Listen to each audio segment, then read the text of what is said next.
جن لوگوں کو زکوٰۃ نہیں دی جا سکتی، غیر مستحق کون ہے؟ کس کو نہیں دی جا سکتی؟ نمبر 1 غنی انسان کو، مالدار کو نہیں دی جا سکتی. عبید اللہ بن عدی کہتے ہیں مجھے 2 آدمیوں نے بتایا کہ وہ دونوں حجۃ الوداع کے موقع پر رسول اللہ صلی اللہ علیہ وسلم کی خدمت میں حاضر ہوئے جب آپ صدقہ تقسیم فرما رہے تھے. ان دونوں نے بھی آپ سے اس کا سوال کیا تو آپ نے ہمیں اوپر سے نیچے تک دیکھا. آپ نے دیکھا اور فرمایا کہ ہم دونوں طاقتور ہیں. فرمایا اگر تم چاہو تو میں تمہیں دے دیتا ہوں، مگر حقیقت یہ ہے کہ اس میں غنی اور طاقتور کما سکنے والے کا کوئی حصہ نہیں. تو زکوٰۃ کس کو نہیں دینی چاہیے؟ جو غنی ہو اور جو کما سکتا ہو. غنی ہونے کی حد 40 درہم ہے، 1 اوقیہ.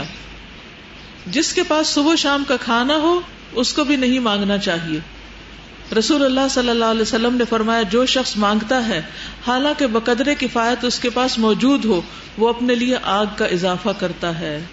ایک اور روایت میں آتا ہے جس کے پاس دن اور رات کے لیے پیٹ بھر کے کھانا موجود ہو اس کو سوال کرنے کا حق نہیں. ذریعہ معاش صرف نوکری نہیں ہوتی، انسان کوئی بھی کام کر سکتا ہے. مزدوری کر لے نا، کئی طریقے ہیں. دیکھیے جو شخص چاہے گا نا کہ اللہ اس کو حلال کا رزق دے، اللہ اس کے لیے ضرور راستہ کھولے گا. یہ کہنا اپنی لغت سے باہر نکال دیں، یہ کام نہیں ہو سکتا. اللہ نے ہمیں نکما نہیں پیدا کیا اور نہ نکما رہنے کے لیے. ٹھیک، یہ صرف اس معاملے میں نہیں، ہر معاملے میں اپنے ذہن سے یہ خیالات نکال دیں کہ میں یہ نہیں کر سکتی. آپ کوشش تو کریں، آپ آگے تو بڑھیں تو انشاءاللہ اللہ تعالیٰ راستہ نکالے گا.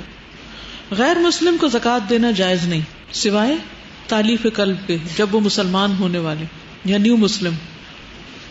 ان کا سوال بڑا اچھا ہے کہ جیسے کوئی حادثہ ہو جاتا ہے اور اس علاقے میں مسلم بھی ہیں غیر مسلم بھی ہیں اور ان کو ڈونیشن جاری ہے اور اس میں زکوٰۃ بھی ہے اور صدقات بھی ہیں اور خیرات بھی اور سب کچھ ہے، تو اس وقت یہ نہیں دیکھا جائے گا اچھا جو مسلم نہیں ہے وہ ادھر جو مر جاؤ بھوک سے، اور جو مسلم ہے وہ صرف. وہ ایک ایکسیپشنل صورت ہوگی جس میں تالیف قلب بھی مقصود ہوگی کہ اگر اس مصیبت میں ان کے کام آئیں گے تو کل یہ مسلمان ہو جائیں گے. تو اس نیت سے پھر آپ ان کو دے سکتے ہیں. والدین کو زکوٰۃ دینا جائز نہیں. کیوں؟ ان کی خدمت فرض ہے. حضرت عمرو بن شعیب اپنے باپ سے اور وہ اپنے دادا سے روایت کرتے ہیں کہ ایک آدمی نبی کرم صلی اللہ علیہ وسلم کے پاس آیا اور کہا کہ میں صاحب مال ہوں اور میرا باپ میرے مال کا محتاج ہے. آپ نے فرمایا تو اور تیرا مال سب تیرے باپ کا ہے. نیز فرمایا اولاد تمہاری پاکیزہ کمائی ہے، اپنی اولاد کی کمائی سے کھاؤ.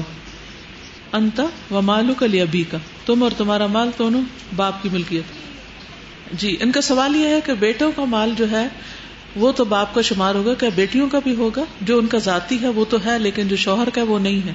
تو یہ نہیں کرنا چاہیے کہ شوہر کی کمائی میں سے چرا کے تو ماں باپ کو دیا جائے، یہ نہیں کرنا چاہیے. ٹھیک ہے، یعنی اگر حقیقی خون کا رشتہ نہیں ہے تو ساس کو اگر آپ دینا چاہیں تو وہ دے سکتے ہیں. اسی طرح اگر کوئی بہو کو دینا چاہے تو وہ. اولاد کو زکوٰۃ دینا جائز نہیں. بیوی کو زکوٰۃ دینا جائز نہیں. جن قرابت داروں کا نفقہ آدمی کے ذمے واجب ہے ان کو زکوٰۃ دینا جائز نہیں، مثلا ماں باپ، دادا پردادا، بیٹا پوتا پڑپوتا وغیرہ اور بیوی. باقی جو رشتے ہیں ان کو دی جا سکتی. بیوی بھی اگر کماتی ہے تو شوہر کو دے سکتی ہے زکوٰۃ اگر وہ مقروض ہو گیا ہے یا کسی مصیبت میں آ گیا ہے، لیکن اپنے بچوں پہ زکوٰۃ نہیں خرچ کرے گی. وہ شوہر کو دے دے گی، شوہر اس پیسے کو چاہے بچوں پہ پھر خرچ کرے جہاں مرضی کرے، اس کا ذمہ ہے. باپ بیٹی کو زکوٰۃ نہیں دے سکتے، اپنی بیٹی کو زکوٰۃ دے ہی نہیں سکتے. اپنی اچھی آمدنی میں سے دیں. زکوٰۃ تو میل کو چیل ہوتی. بعض اوقات یہ سوال پیدا ہوتا ہے نا، پتہ نہیں یہ جو کٹھی کر رہا ہے یہ امانتی ہے بھی کہ نہیں، یہ کہیں چور نہ ہو، کہیں ایسا نہ ہو ویسا نہ ہو. نہیں، انسان ایک حد تک تحقیق کر سکتا ہے، اس سے آگے مکلف نہیں. اگر گورنمنٹ نے کسی شخص کو اپوائنٹ کیا ہے تو آپ کا فرض ہے اس پہ ٹرسٹ کر کے اس کو دے دیں. اگر وہ اس میں سے کچھ کمی بیشی کرتا ہے تو اس کا وہ ذمہ دار ہوگا، آپ نہیں ہوگے، آپ کی زکوٰۃ ادا ہو جائے گی. واضح؟ اپنے عزیز اور اقارب اور رشتہ داروں کو زکوٰۃ دینا افضل ہے. حضرت سلمان بن عامر کہتے ہیں کہ رسول اللہ صلی اللہ علیہ وسلم نے فرمایا مسکین کو زکوٰۃ دینا اکہرا ثواب ہے اور رشتہ دار کو زکوٰۃ دینا دوہرا ثواب ہے، ایک زکوٰۃ کا اور دوسرے صلہ رحمی، رشتہ جوڑنے کا. غلطی سے زکوٰۃ صدقہ غیر مستحق یا فاسق آدمی کو دے دیا جائے تب بھی اس کا پورا ثواب مل جاتا ہے. اسی طرح کوئی شخص اپنے آپ کو آ کے انتہائی محتاج بتاتا ہے، آپ اس کو زکوٰۃ دے دیتے ہیں، بعد میں پتہ چلتا ہے کہ نہیں وہ تو فراڈ کرنے والا شخص تھا. اب آپ کیا کہیں گے؟ میری تو زکوٰۃ ہی نہیں لگی. نہیں، آپ کی لگ گئی، آپ نے جو دیا دے دیا. زکوٰۃ کے مستحق مسکین کی تعریف. حضرت ابو ہریرہ کہتے ہیں کہ نبی اکرم صلی اللہ علیہ وسلم نے فرمایا مسکین وہ نہیں جو لوگوں کے پاس گھومتا رہتا ہے، ایک لقمہ یا دو لقمہ، ایک کھجور یا دو کھجور کی خواہش اسے در بدر لیے پھرتی، بلکہ در حقیقت مسکین وہ ہے جس کو اتنی دولت نہیں ملتی جو اسے مانگنے سے بے پرواہ کر دے، نہ ہی کوئی اس کا حال جانتا ہے کہ اسے صدقہ دے، نہ ہی وہ کسی سے سوال کرنے کو نکلتا ہے۔ اسے بخاری نے روایت کیا، یعنی وہ کسی سے مانگتا نہیں، کسی کے پیچھے نہیں پڑتا، وہ چمٹتا نہیں، اس کا حال پہچاننا پڑتا ہے۔ دوسروں سے سوال نہ کرنے والے کے لیے رسول اللہ صلی اللہ علیہ وسلم نے جنت کی ضمانت دی۔ مقروض مالدار پر زکوٰۃ واجب نہیں۔ حضرت یزید بن خصیفہ سے روایت ہے کہ انہوں نے سلیمان بن یسار سے سوال کیا کہ ایک آدمی مالدار ہے اور اس پر قرضہ بھی ہے، کیا اس پر زکوٰۃ ہے؟ انہوں نے کہا نہیں۔